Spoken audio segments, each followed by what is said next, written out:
Hey everyone, it's Dave O'Connor, and this is part 2 of the 7 top mindset mistakes that most network marketers make. Now, in this video, I'm going to reveal mistakes 4, 5, 6, and 7. But let me just remind you of what we covered in the first video. The first mistake I mentioned was not having a clear vision. And I asked you, what will your business look like in 12, 24, and 36 months' time? I suggested to you that vague outcomes lead to vague results. And when setting a goal, I reveal the importance of experiencing the event ahead of time, because your mind works cybernetically and you need to have that end result in place and you need to replay it over and over again. The second mistake, they have no plan. And I suggested that you reverse engineer your vision until today, that you create a month-by-month plan, and that you share your vision and plan with your team. And the third mistake, and a lot of people could relate to this one, and that is struggling with the wrong people. So I suggested that you seek out passionate people and clearly articulate who you want to work with. I said to ask the right questions. And also, of course, to spend less time with the negative dream stealers. So let's continue with mistakes 4, 5, 6, and 7. And I suggest that you click on the link that you see below the video to open up the PDF file and ideally print it off and fill in the blanks. So the fourth mistake that I see many network marketers making is they don't embrace change. In other words, they resist change rather than embracing it. Now, you know we live in pretty volatile times, and that over the next 10 years, the pace of turbulence and volatility is only going to increase. So most people think and hope that the change is just going to go away. And so it's human nature not to want to change, to want to stay in your comfort zone, right? But the truth is that victims are afraid of change, and leaders are inspired by change. But the discomfort of change is always going to be better than the heartache of feeling like you're stuck in life. So when you go out there and you leave the comfort zone, of course you're going to feel uncomfortable, because you're leaving the safe harbor of the known and you're moving into the open ocean, if you like, of the unknown.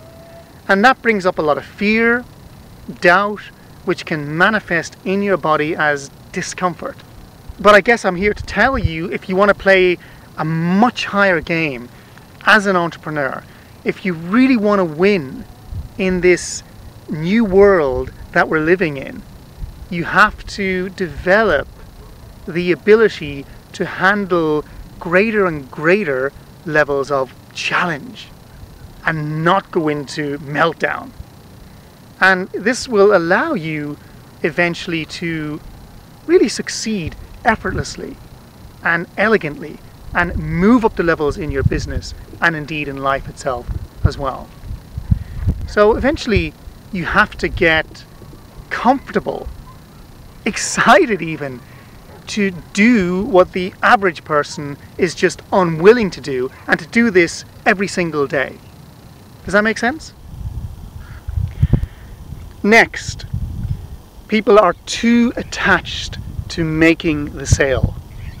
In this day and age, attraction marketing is what works. And the downfall of the old network marketing training is that people can look and sound and feel like a salesperson, right? And there's a fear of that. And when prospecting, you know it doesn't build trust. Just think about it. Whenever someone puts pressure on you to buy their product, what do? You resist, right? There's nothing more annoying or irritating. So what happens whenever you get desperate and you start chasing after clients, almost badgering them at times to join the business? Well, they can't wait to get away from you. They've already checked out. So you need to relax, you need to connect. You need to ask yourself, are you a fit for one another? Does your product meet their needs? You're looking for that rapport and connection. You've got to watch and listen for their values. I mean, listening is one of the greatest capacities that people can develop, and yet they do it so poorly. So you ask yourself, is there a fit between their goals and their dreams and your opportunity? But more importantly, is there an energetic match between you and them? And I guess what I'm really saying is people really do buy you. And all you got to do to tune into this, you have to be more present, more in the moment. And the key to becoming more present and developing more presence is to develop a depth of focus.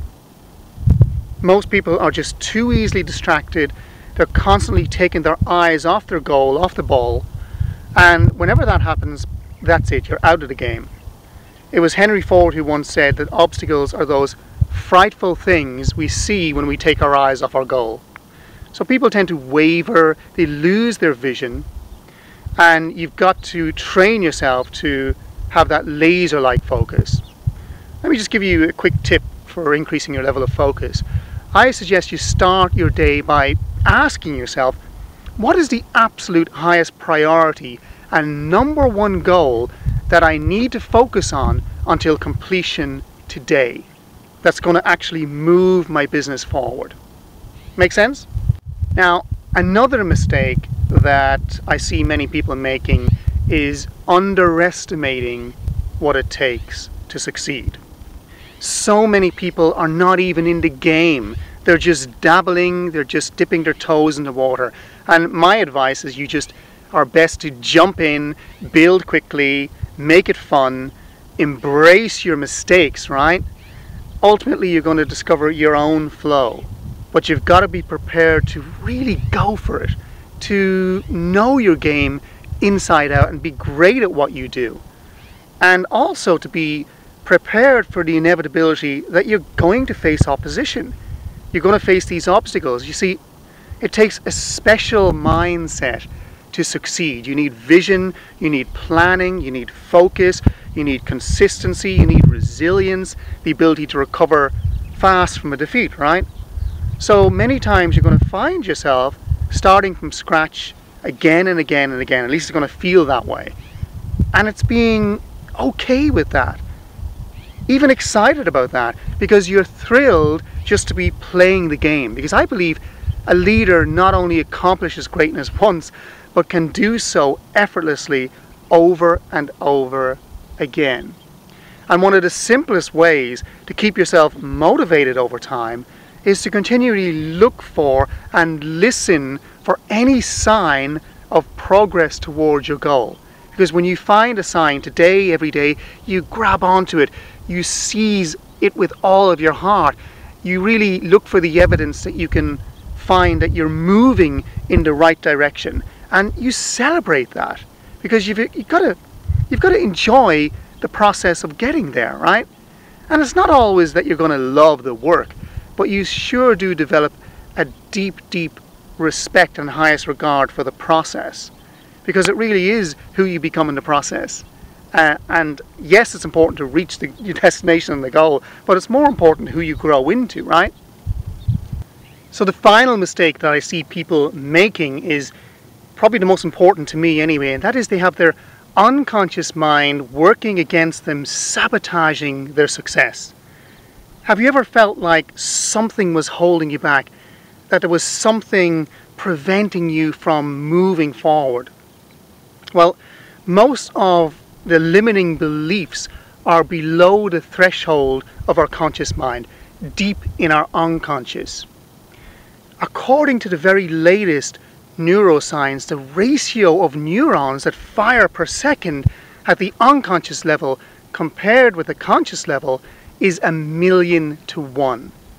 So the unconscious is literally 1,000,000 times faster than the conscious mind. So let me ask you a question.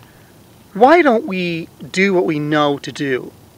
Is it true that right now, without any more books or CDs or coaching, consulting, going to seminars, you already know of things, if you did them starting today, you'd make more money? You know the answer is yes, right? So my question is always, why are you not doing it? And it's because of these programs that are working against us. In fact, neuroscientists say that we are 95% controlled and governed by these programs in our deepest unconscious mind. And many of us have these reactive patterns. We just keep repeating the same things over and over again. These negative programs that literally keep attracting negative circumstances in, kind of like a magnet, right? And it's as if our lives are on autopilot. And unless you change these programs at the deeper unconscious, then you'll keep struggling no matter what great opportunities come your way. For example, do you ever find that you just keep attracting the same negative people into your life over and over again? According to the research, if your internal blueprint is set to poverty consciousness, for example, then you're going to continue to struggle financially in the future. So you've got to go in there and make the change at the unconscious level and reset your internal blueprint. So that's, in a nutshell, what I help people to do, is to access the deeper, more powerful part of their mind so that they can begin to make those changes, to remove the blocks that are in the way of being a success, literally clear away what's holding you back. And then I train you in how to install a new empowering vision for the future. So I hope you've learned a thing or two about how to avoid the trap that a lot of network marketers fall into. Thanks for watching. Until we talk again, be brilliant.